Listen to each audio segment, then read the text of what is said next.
ایک وقت تھا جب لا الہ الا اللہ کہنا ظلم کو دعوت دینا تھا، جب ایک غلام کو مکہ کی جلتی ریت پر لٹایا جاتا تھا، سینے پر ایک بھاری پتھر، اور کہا جاتا اگر اس ظلم سے بچنا ہے تو اپنے اللہ کو چھوڑ دو۔ جب ایک بوڑھی ماں اس دین کے لیے اپنی جان دے دیتی ہے، لیکن پھر وقت نے رخ بدل لیا۔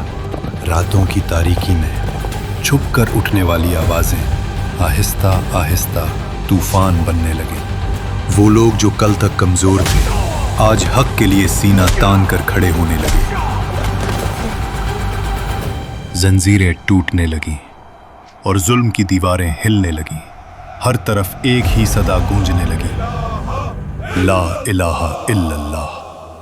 یہ واقعہ ہے ان لوگوں کا جنہوں نے اسلام کی خاطر اپنی جان قربان کر دی۔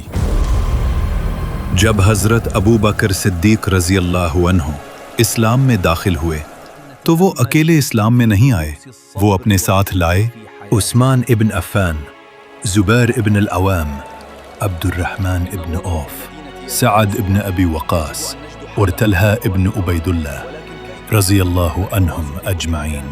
یہ وہ لوگ تھے جو بعد میں عشرۂ مبشرہ کہلائے، جنت کی بشارت پانے والے 10 لوگ، اور یہ سب حضرت ابو بکر صدیق رضی اللہ عنہ کی دعوت سے نبی صلی اللہ علیہ وآلہ وسلم کے بتائے ہوئے راستے پر آئے۔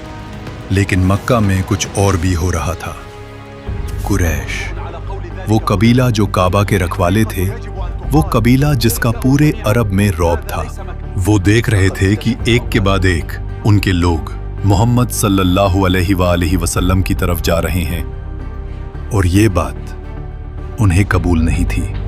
ابو جہل، جس کا اصلی نام عمرو ابن ہشام تھا، جسے نبی صلی اللہ علیہ وآلہ وسلم نے ابو جہل جہالت کا باپ کہا، اس نے فیصلہ کیا جو بھی اس دین میں داخل ہوگا اسے ایسی سزا دی جائے گی کہ باقی لوگ کبھی سوچیں گے بھی نہیں۔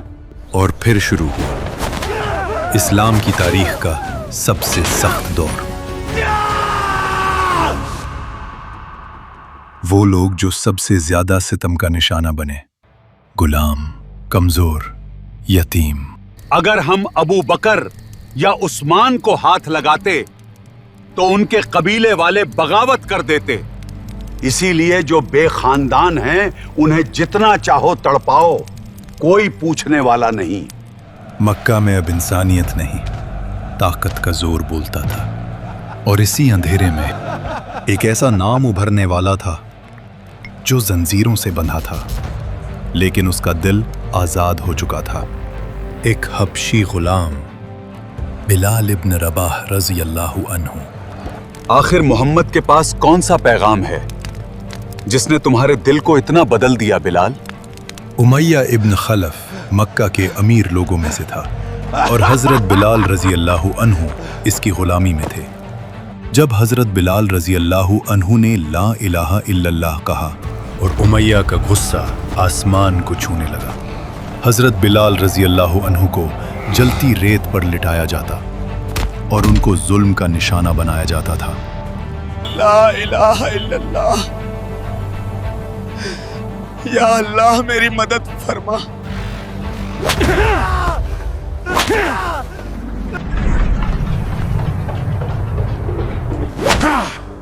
آج تجھے کوئی نہیں بچا سکتا۔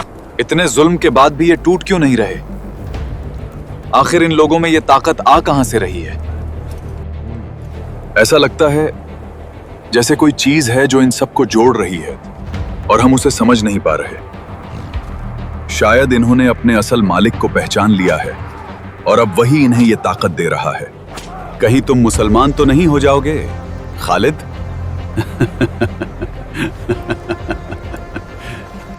اس کے اوپر پتھر رکھ دو۔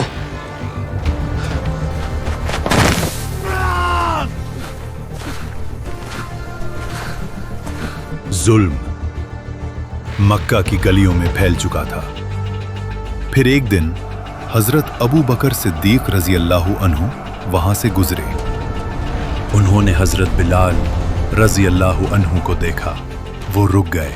हज़रत अबू बकर एक अमीर आदमी थे, उनके पास दौलत थी और उससे भी बढ़कर ईमान। हज़रत अबू बकर रज़ी अल्लाहु अन्हु उमैया के पास गए। उमैया, अपने गुलाम बिलाल को आजाद करने की क्या रकम लोगे?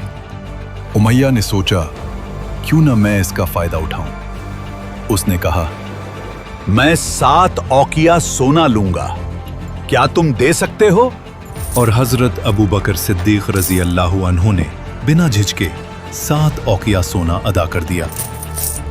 और हज़रत बिलाल रज़ी अल्लाहु अन्हु, वो गुलाम, वो इंसान जो जलती रेत पर पड़े थे, वो आजाद हो गए। उमैया बोला, अगर तुम सिर्फ 1 दिरहम भी देते तो मैं इसे तुम्हें दे देता। अगर तुम 100 औकिया भी मांगते तो मैं तुम्हें वो भी दे देता। यही थे हज़रत अबू बकर सिद्दीक़ रज़ी अल्लाहु अन्हु। लेकिन मक्का में जुल्म की दास्तान बढ़ती जा रही थी, और वही एक घर था जहां रहते थे अम्मार इब्न यासिर रज़ियल्लाहु अन्हु। वो मक्का में एक हलीफ थे, यानी दूसरे कबीले का हिस्सा, अपना कोई कबीला नहीं। उनके वालिद यासिर इब्न आमिर रज़ियल्लाहु अन्हु और उनकी वालिदा सुमैया बिन्त खयात रज़ियल्लाहु अन्हा, ये पूरा घर इस्लाम में दाखिल हो गया। सब ने कहा ला इलाहा इल्लल्लाह, और फिर शुरू हुआ जुल्म। ये कैसी वही है कि गुलाम हमारे बराबर बैठ सकता है? ये तो गुस्ताखी है।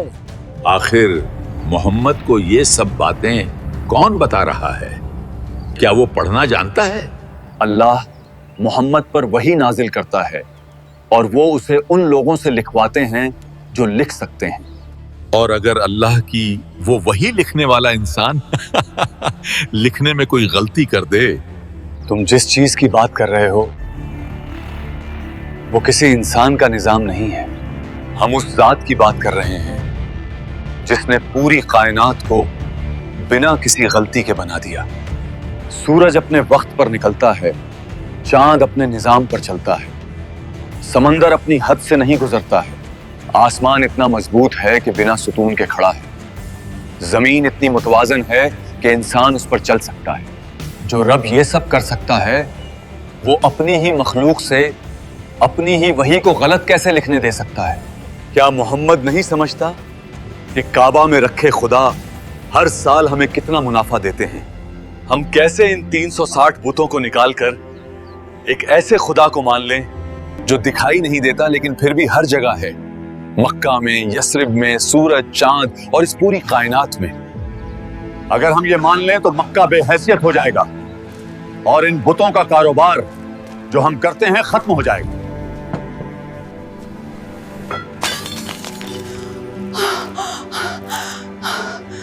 जो मिट्टी का खुदा खुद को नहीं बचा सका वो तुम्हें कैसे बचाएगा? रेगिस्तान में जिला दो इन गुस्ताख लोगों को। फिर उन सबको अजाब का निशाना बनाया गया। अबू जहल कहता, तुम लोग गुमराह हो चुके हो। दोपहर की गर्मी, जलती रेत, उन्हें मारा जाता, तड़पाया जाता। अबू जहल हजरत सुमैया रजी अल्लाहु अन्हा को कहता, अगर इस अजियत से बचना है तो मोहम्मद को छोड़ दो। हजरत सुमैया रजी अल्लाहु अन्हा ने इनकार किया और उसी लम्हे अबू जहल ने नेज़े से हजरत सुमैया रजी अल्लाहु अन्हा को शहीद कर दिया।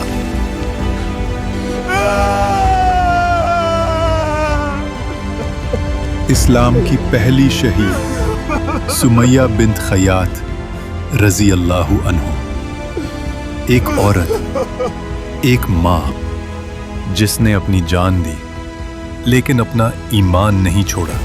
यासिर इब्न आमिर रजी अल्लाहु अन्हु भी इसी दर्द में जान दे गए। इस्लाम के दूसरे शहीद और हजरत अम्मार रजी अल्लाहु अन्हु जो अपनी आंखों के सामने अपने माँ और बाप को शहीद होते देखते हैं, वो अकेले रह गए। इस जुल्म के चलते मुसलमानों को एक महफूज जगह की ज़रूरत थी जहां वो अपना दीन सीख सकें। अल्लाह की इबादत कर सकें। फिर एक जगह मुंतखब की गई, दारुल अरकम, जो सफ़ा पहाड़ी के करीब था। ये घर था अरकम इब्न अबी अल अरकम का, जो उस वक्त जवान सहाबी थे।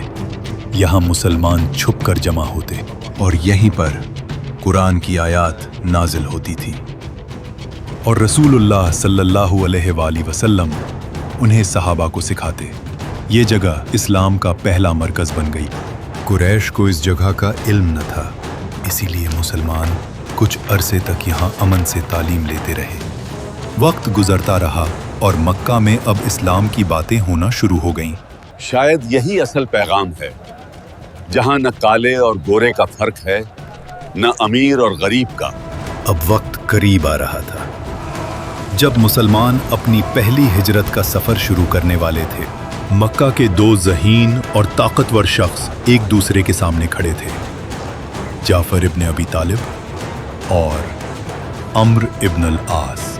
और इस्लाम में वो हस्ती शामिल होने वाली थी जिसके ईमान से कुरैश का गुरूर हिलने वाला था और कुरैश अपनी सबसे बड़ी हार देखने वाला था। लाइक और सब्सक्राइब